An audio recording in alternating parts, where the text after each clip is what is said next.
This video evaluates vector products in 3 dimensions using the distributive law. Now we've got two vectors that we need to multiply, and we're finding the cross product or the vector product. Remembering A dot B, A cross B are both multiplying vectors. It's just that the scalar product or A dot B is resulting in a scalar. The vector product or the cross product, A cross B, which is what we say, even though we're multiplying both, is the vector. Okay, so we're still multiplying both. It's just that when I do it, I do distinguish between A dot B and A cross B, both multiplying. Anyway, back to this. Write out your two vectors.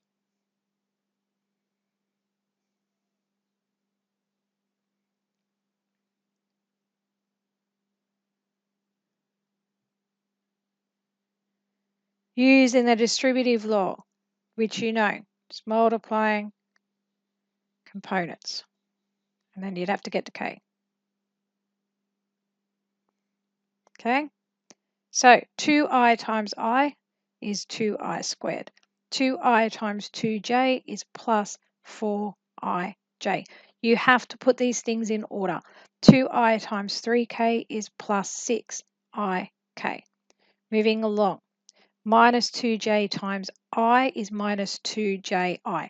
So don't write 2ij, put it in the order. Minus 2i times positive 2j is minus 4j squared.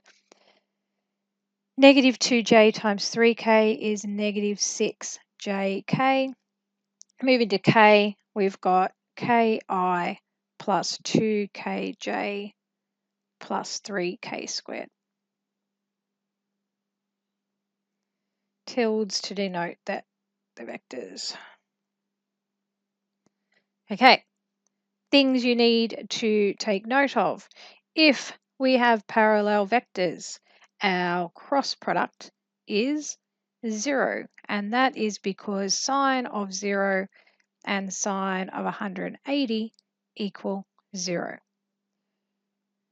So taking that into account, we have a lot of things that are 0. 3 in fact.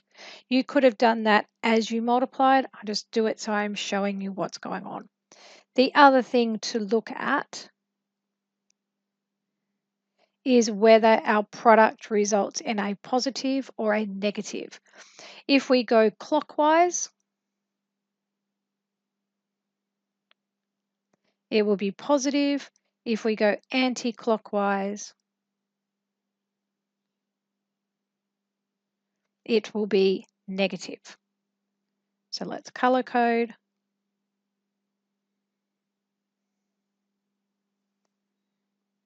So IJ clockwise, JK clockwise, KI clockwise.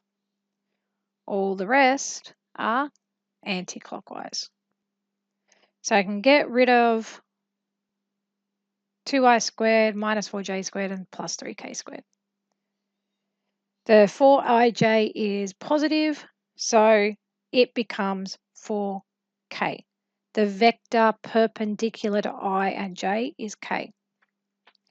6ik is negative.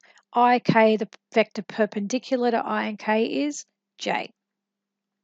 2ji is negative, but we have negative 2ji, so that will become a positive, and it's going to be 2k, because k is perpendicular to j and I.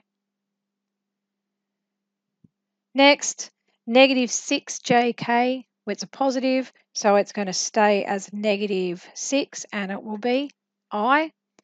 Ki positive becomes plus j. Kj is anti-clockwise, so it's going to be minus 2i. So now we have negative 6i minus 2i is negative 8i. Negative 6j plus j is minus 5j. And 2k plus 4k is 6k. And we are done.